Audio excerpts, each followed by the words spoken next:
Khuleka ngeke uze kuthole umuntu ngalento phakathi kwethu and ngiyathemba nomuntu wakho ngeke azathole. Mawukuthi ngeke ezetshelwe ke wena yabo. So ayikho into ekumele sikhathaze ngayo ngeke azathole yazo. Hawu.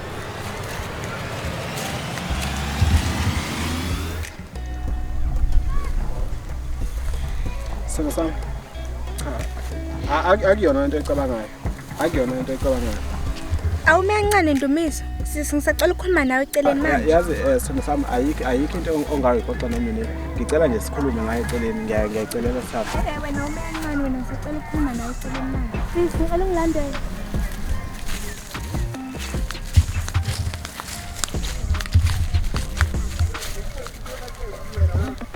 Ayanda, kwenzakalani phakathi kwenu? Niyajola vele?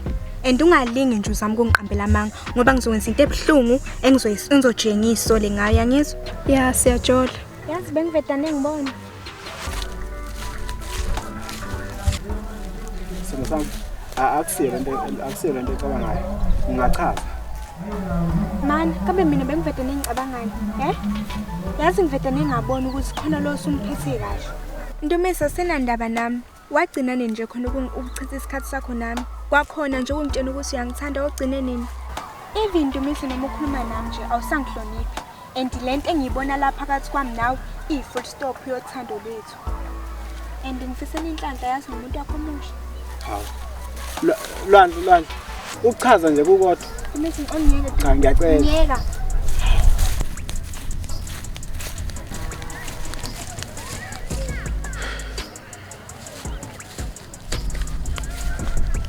Yes, at least ngisasekho nami.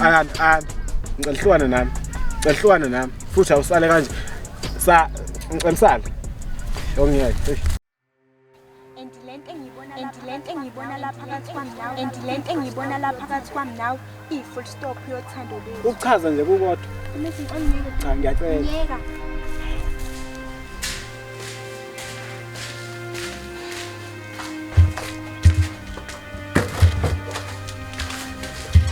Hawu, walala manje uzoqeda nempedisi yomcimbi. Labantu bakhokhile phela manje. Hayi mfethu. Ngibulawa stress mfethu akusebenzeki ngesidalo. Hawu, kwenze njani mfowethu? Hayi mfethu. Inkinga le. Kodwa awungitshene baba. Yini kahle engingayenza kuze umuntu asifazane engangishiyi? Hawu bafo, anono nesithembu nje. Noma khona soliphathi kwabuzokushiya. Kodwa mfethu bese ngekho kwesidingo sokuthi ungihleke. Ngoba ngisenkingeni. Ngithe phela izolo ngino ayanda. Kwavele kwaqhamuka ulwandle nje esithubeni kanjalo. So ulwandle ubese ngala-ke ngesizathu sokuthi ngiyamjolela. Kanti ke uyena umuntu amebe ngiserious ngaye loya. Uayanda nje mina naye. Ngisho ngithi bese idlalela okanye bekumjolo nje ongatheni. Hawu bafo, kanti indaba ijule kanje. Lalela ngikutshele mfowethu, umuntu osifazane uyadinga umenza feel ukuthi uyamthanda. Ungagcini ukumtshela ukuthi uyamthanda by the time samshela kuphela. Ulandele inhlonipho. Awukhulumi naye noma kanjani. Awumthethisi futhi. Noma ubona ukuthi usephutheni, yehlisa umoya nikhulume kahle. Bese kuba ukwethembeka bafo. Menza kuthembe.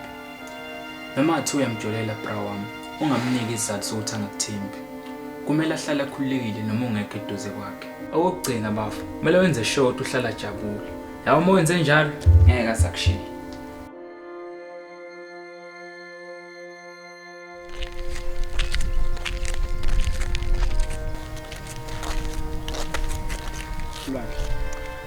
Ayikho nje into engifuna ukuyizwa. Ayibo Ntomisa ngizokalanga ngithe ayikho into engizoyikhuluma nawe. Ngithe ayikho into esizoyikhuluma mina nawe. Angiyeke.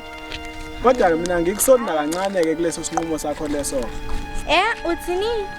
Angikusona kancane ngokuthi ufuna ukuhlukana nami. Lwandle. Kusukela nje eqaleni angenzanga ngendlela umuntu esilisa kumele enze ngayo kothandiweyo wakhe. Okokuqala nje angibanga imbangela yenjabulo yakho. Angikwenzanga wafeel ukuthi ngiyakuthanda.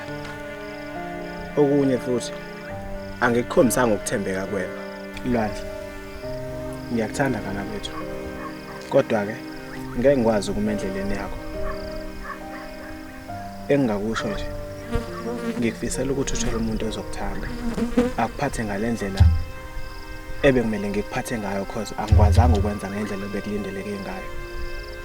Ngibonge-ke isikhathi sakho sokuthi ungivumele ngikhulume nawe nje okugcina. Ube right, ube grand ne. Ntomisi, ngiyakuthanda mfethu. Ngicela ukukunika ithuba lesibili and ngiyathemba na ukuthi ufundile emaphuthini akho. Lwandle kana lezo.